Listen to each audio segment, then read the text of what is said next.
This Singaporean owns 8 properties and is only age 27. Today we'll be discussing this very viral article on AsiaOne which has 928 comments already.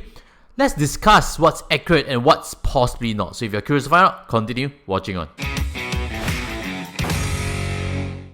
The story goes like this. He once made over $1 million in commissions within 12 months, some 2 years ago, when he was just a rookie property agent. At the age of 25, he had also amassed an impressive 8 properties under his belt. So age of 25 means that is 2021, correct? So my first question is, why is nothing bought in 2022? Is it some negative market outlook? Is it some cash flow constraint? I don't know case, but usually when you're successful in one direction, you just double down, and that's possibly why it's accumulated so many in that span of 2020 and 2021. But again, nothing bought in 2022 apparently. So if we were to see his accolades, we would realize that indeed, it seems that in 2021, he's done fantastically well. Even earned the 2021 PropNext Millionaire Achiever. This adds on to his fantastic resume in 2019 and 2020 where he probably clocked very good commission sales. But from my understanding in the property circle, there's a lag time between the commissions and the actual work done. Say for example, something closed in 4th quarter 2021. The commissions usually come in 1st quarter or 2nd quarter in the next year. So since everything was bought in 2021, it means that his earnings runway is probably from August 2019 all the way to mid of 2021 only, which is 1.5 years. So later we'll try to make some calculated guesses because I'm also curious. But in any case, I think the learning point is sales is a space that you can earn good income, and income is very likely the first foundation level for you to buy assets.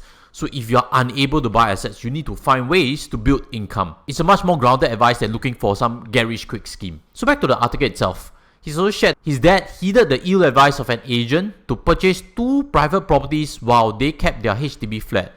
The purchases happened in 2019 after financial crisis, and back then household income was only $5,000. At one point, his parents had to finance the mortgages of 3 properties concurrently, and it caused a huge financial stress for them, and they had to sell their BTO flat below market value. Reading on further, his parents ended up selling both the condos prematurely to clear any outstanding debt, and they downgraded to a 3-room HDB flat in Ang Mo Kio eventually.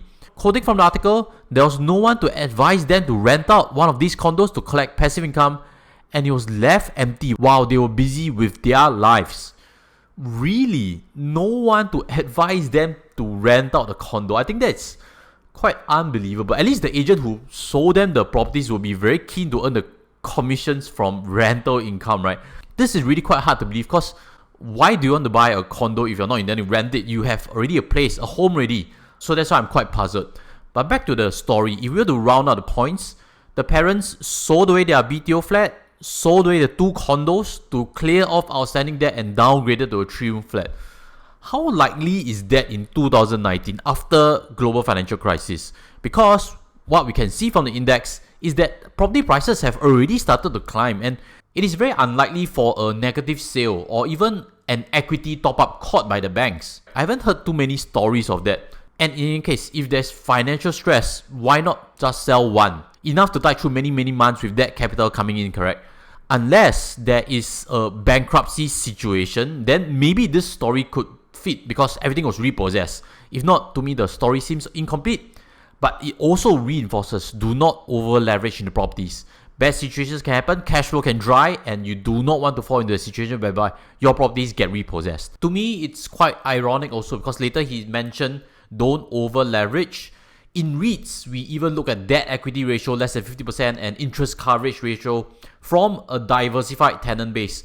But in residential properties, we often assume that if tenant rent can cover mortgage, we are fine. But actually, that's still not a proper way of managing risk. And unless he has owned all his properties in full, which we'll find out later that probably the numbers do not meet, it's quite possible to suggest he is over leveraged. Interest cost again now is 4%. Back in 2021, it was 1.5%. Which means also, if you have a loan $1 million for 25 years, do note the exact figures is $1,279 more per $1 million that is going to add onto your existing mortgage. Reading on further, he doubled down within the next 2 years and started grossing $500,000 in his second year. There on the timeline is 2020. So that definitely gives someone the capacity, the capital to acquire assets. And judging from his success in 2021 from sales, quite possibly he could have 1 million in cash. And the reason I brought that up is because we want to count out how these 8 properties are exactly possibly owned. So the first property he actually bought was a 2-bedroom unit at Marina One Residences in 2020, and that provides us the first place to dig in. And before I share with you my homework on these data points and some critical thinking points, if you appreciate this discussion really so far, smash the like button and press the subscribe. So let's make some educated guesses. I'm going to dig out transaction history for 2-bedroom Marina One Residence. The cheapest one could possibly be this $2.72 million property. The PSF for this is 2,338. And I can't quite remember the loan to valuation back then in 2020. It could be 75% or 80%. But if we use 75% LTV, I guess the down payment needed would be $680,000. Just in case you didn't know, agents also earn commissions on their purchases. When they buy from the developer, there could also be some special discounts. Which means also, if he had a cash of $1 million and $680,000 is needed for this down payment, that leaves a reasonable amount of $300,000 to $500,000 in cash for the other 7 properties, which we'll cover right to the very end, so stay tuned right to it. But I have a question that I'd like to pose also. Now this property could be past the seller's stamp duty period already.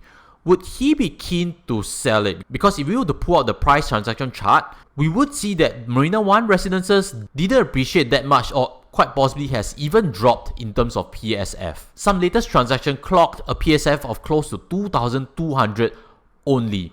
So right now we see on the news, a lot of developers are launching projects at 2,000 plus PSF, the latest being Blossoms by the Park, which has prices from 2,183 PSF, which means quite possibly Marina One Residences is selling the same PSF as Blossoms by the Park. So if you are going down, or if you know of someone going down, the question should be posed: is the person purchasing a new development today paying an inflated value? That's the first thing. The second thing is, are we going to see the same situation whereby when it's new and it's hyped up, it's selling at 2,000 plus PSF, and then what happens for the next 5 years, when it no longer is the newest and hottest thing, it starts to fall off?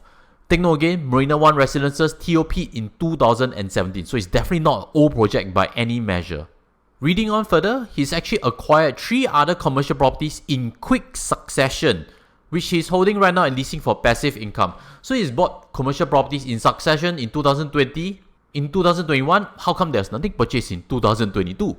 He's also shared that the rental yield for these are 10%, 13% and 16% respectively. I'll come back on the rental yield because I suspect there could be inaccuracies over there. What's shared next is that there was an overseas property, which was probably not the best purchase because it's not done well. Again, reinforces buying overseas properties, the risk is much higher. That's why for myself, I don't think it's a very smart idea to buy overseas properties, unless you're very savvy with the local situation over there. He's also bought into industrial property, and as for the 2 remaining condos, he's revealed that it was purchased under his mom and his fiance's names. So if we were to recap, the first property, Marina One Residences, 3 commercial properties, 1 overseas property, 1 industrial property, 1 residential under his fiance and 1 residential under his mom.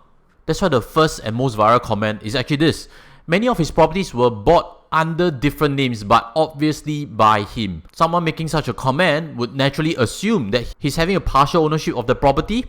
And the most recent saga, of course, is this loophole whereby someone actually buys 100% and then transfers 1% to the real hidden owner to co-fund that loan. Now this 991 scheme doesn't look very good. Hopefully it's not this situation. Hopefully it's just that the fiance and the mom has earning power themselves for the loan, and maybe he passed some cash as down payment. In that case, the title saying Age27 owning 8 properties is incorrect. I can't say my mom's house is my house, correct? So the title should actually be: guy bought high-end condo himself at age of 25 and invested into some commercial properties for passive income. I think that's already a very fantastic achievement, because for myself, I bought my HDB flat only at 27. I guess many of you guys listening into today haven't bought any significant age of 25. He's bought a high-end condo for himself that is factually correct, but that 8 properties title is really sensationalized. The second thing that I would like to draw for attention is quite clearly he has not paid ABSD on any second residential property in his name, correct? It tells you something very clear. paying ABSD, whether it's 15% previously or 20% right now, is a bad idea. It affects your ROI tremendously. And I actually don't think that many in Singapore are actually buying second and third properties paying their ABSD, which also means I don't quite understand the logic of government raising the ABSD rate yet again as a cooling measure. And as always, if you have questions and thoughts, leave them in the comment sections. I'd like to hear a point of view also, and let's be constructive. Let's not throw accusations wrongly. Let's be constructive and see where are points we can learn from. So moving back to the story itself, based on a timeline, it's reasonable to guess, like what I mentioned just now, 300,000 to 500,000 in cash that can be used for 7 other properties. So when I thought about that, that doesn't seem to be sufficient on the surface. Could these commercial properties be bought with other investors? Because actually that's relatively common, correct? There are a few friends who own a stake in a company to buy commercial properties. But that also again means that he does not own these commercial properties. I cannot say that I own 216 properties because I have stake in 4 REITs. That doesn't sound logical. But I think what I want to drill deeper is this 10%, 13% and 16% rental yield respectively. In my opinion, there is a case that this is likely overstated or it could drop massively soon. Here's why. Net property income is calculated after your rent income minus away your various expenses and including your interest costs. Just 1.5 years ago, interest rate was 1.5%. Right now, interest cost is more than 4% already. The difference in interest cost itself is tens of thousands of dollars per year, which means also this WG yield is likely unsustainable. This, in fact, in my opinion, is a period whereby REIT management is way better because REITs, they can manage corporate debt way better than individual small companies. So if you're curious to follow on what's the difference between buying commercial property yourself and buying REITs, check out this previous tutorial I've done before that explains clearly on that. It should highlight some pros and cons to give you a deeper insight. And as always, smash the like button when you reach there too. Take care as always. Goodbye.